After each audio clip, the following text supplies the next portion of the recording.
Right. Welcome back, everyone. Thank you for joining us for the Q&A follow-up conversation here. First question, Kim, I'm going to send this one to you here. Okay. It's part comment, part question. Mm-hmm. God, I love this music. What is it about the music that affects us so deeply? Well, first of all, I love this music too. And since I've been watching the film a couple of times, I'm just singing it. I think that what affects us is everything from the melodies and the vibrations. I think as Sister Rose, you said this the other day, talking about how the music goes right into you without a filter. Some of this music is just so wonderful because it's, swing music and it's jazz music. And so it's got rhythms, wonderful lyrics. And then for the choir pieces, for the choral pieces, not only is it arranged by the great Hall Johnson, it's the Hall Johnson Choir. So they've got the top-notch musicians that are a part of this movie. And I just love it. Mm. Rose, any thoughts on that yourself?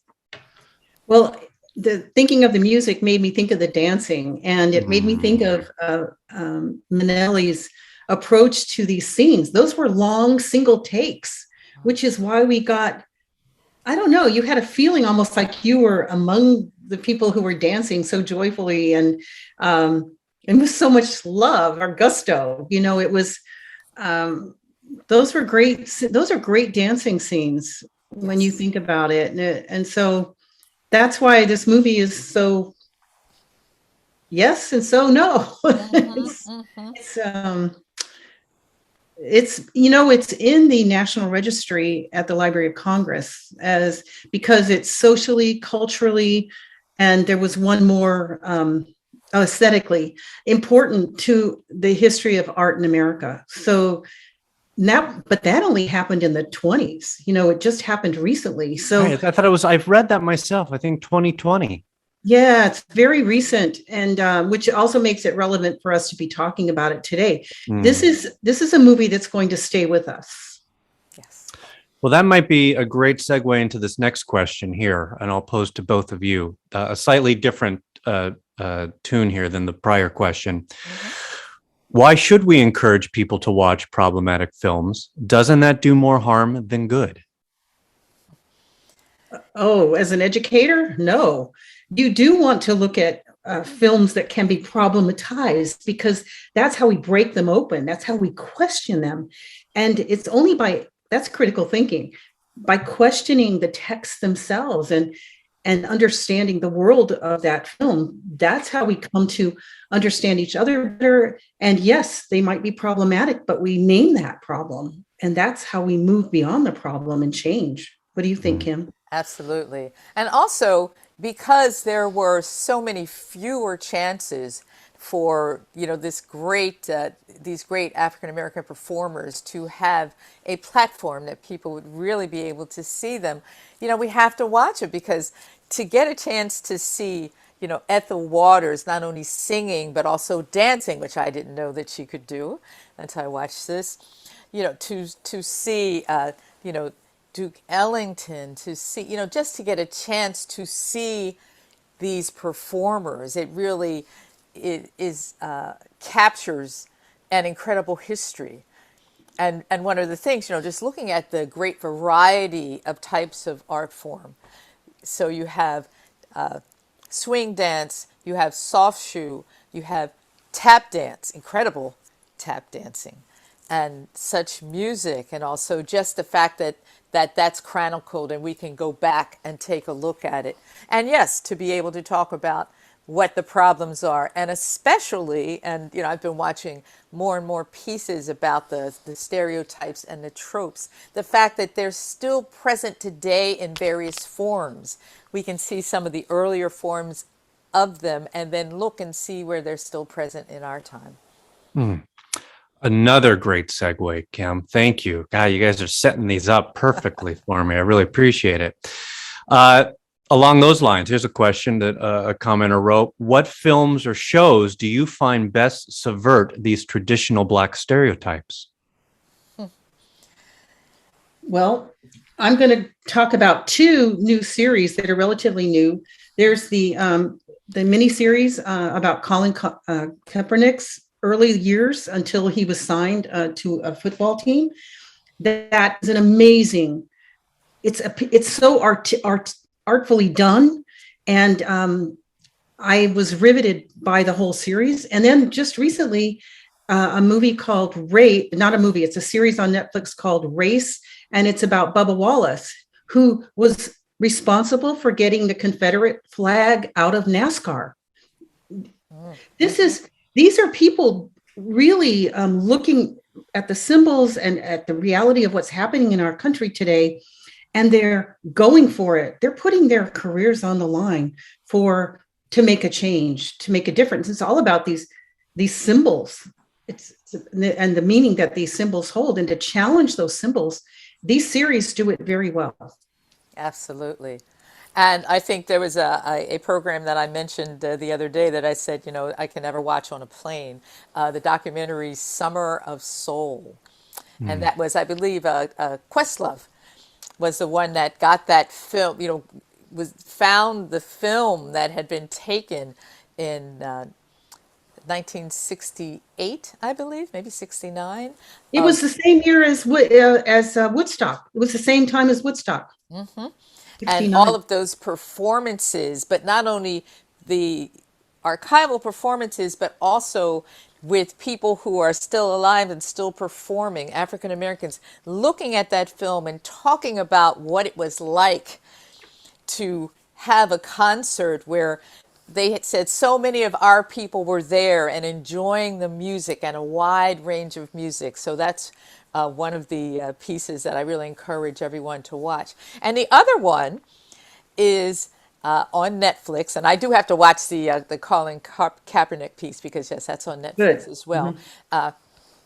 I love to, and I show this to my students, a 4-part docuseries called High on the Hog, and it's about African American cooking and the history of how African American foodways have been such an important part of the American culture. But just to see that, they give so much of the history, and they're talking to people today about what's happening to their land and the historic places that not only they grew up on, but have been a part of the African American community, for a couple of 100 years, and now they're being sold off. So, I just encourage people to keep watching, those types of things. I'm trying to think in terms of movies. I mean, I watch Black Panther every time I can get a chance. I really appreciate that movie. And as I was watching commentaries about the Black stereotypes, they would sometimes put some of these older movies into conversation with movies such as Black Panther, and to say, look at the types of things that you are seeing and continue to think about it. If I can just tag on to that, if you can get all the back series of Finding Your Roots. I love that. With Dr. Henry Gates Jr. When he interviews people of African American Black heritage, he gets into the history and all of the things that happened during slavery. He knows so much history that he builds this amazing context and appreciation for African American culture in our country, and I love it. That's one of my favorite shows. Yes, and I watch that. I watch it constantly. Finding Your Roots, and as a matter of fact, depending on when people are watching, us right now, Dr. Henry Louis Gates Jr. is going to be on LMU's campus next Friday. As a matter. Oh my gosh! Mm-hmm. I need an invitation, Michael, please. But yes, happy to pass one along if it was mine. I think it's all online. I believe it's being hosted by our Marymount Institute at the university. It is, but now maybe I don't know if they've moved it online or not, but I thought we were going to have it right in the atrium. That's my understanding. Yeah, that's what I read on the recent press release. Yeah. Mm-hmm. So and he'll be having a conversation with Nobel laureate Wole Soyinka. Yes.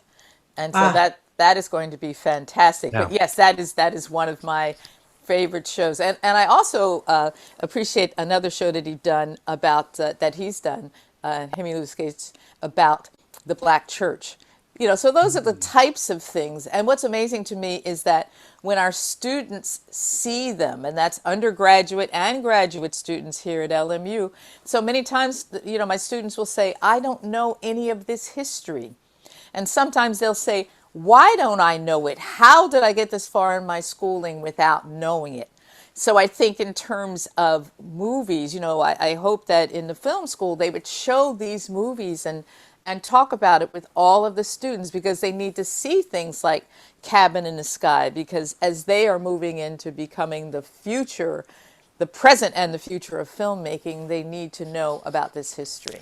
Well put. Kim, Rose, do you have any other questions for each other yourselves? I remember we talked about this briefly before we get to our last question here. I would like to comment on something that you brought up, Kim, that really has stayed with me, the idea of a cabin in the sky.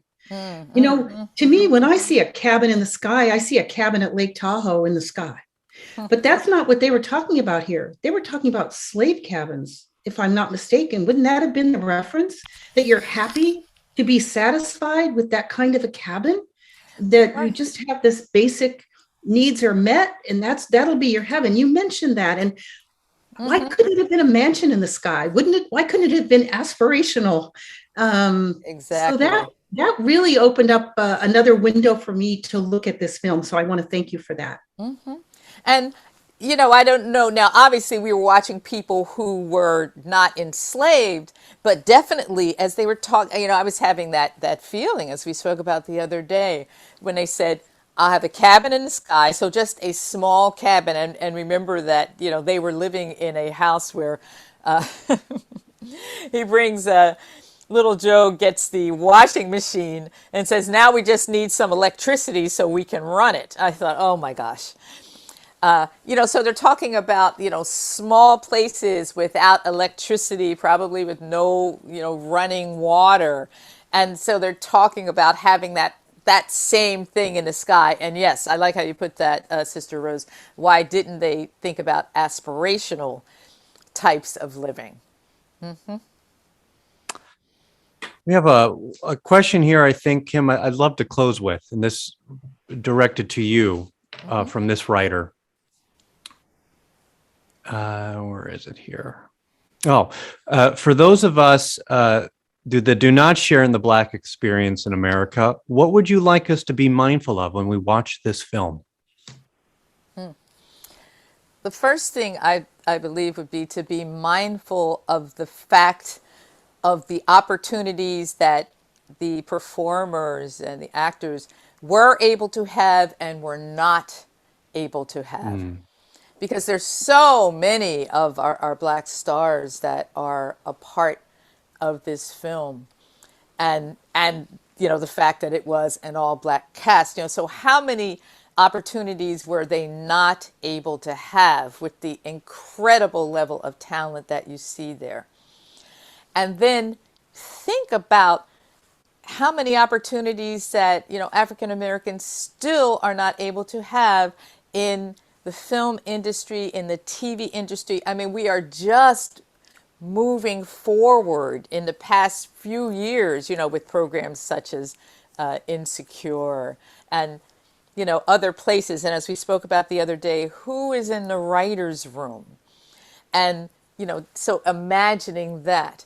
And then also think about the context of this film, the historical context where there would be movie theaters in various places. Now, they spoke about in the South that, wouldn't show it, or people got arrested for going to see it, or the police would come in and stop it. But it wouldn't have just, only been the South. There would have been other places in the nation where people would not have wanted to see a film like this.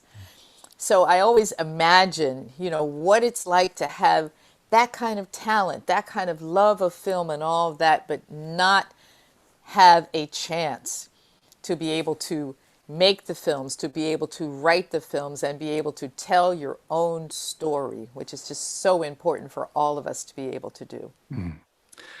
I can't think of a better note to end on. Dr. Pacatte, Dr. Harris, as always, thank you. Always such a pleasure to be with you both. And thank you for your time and thoughtfulness on this conversation over the last 2 days. Thank you, Michael. You'll take care, and You're we'll welcome. see it. You're We'll so see you welcome. back in the studio soon. Okay, very good. I look forward to that. All right, take care. It's good to see you, Sister.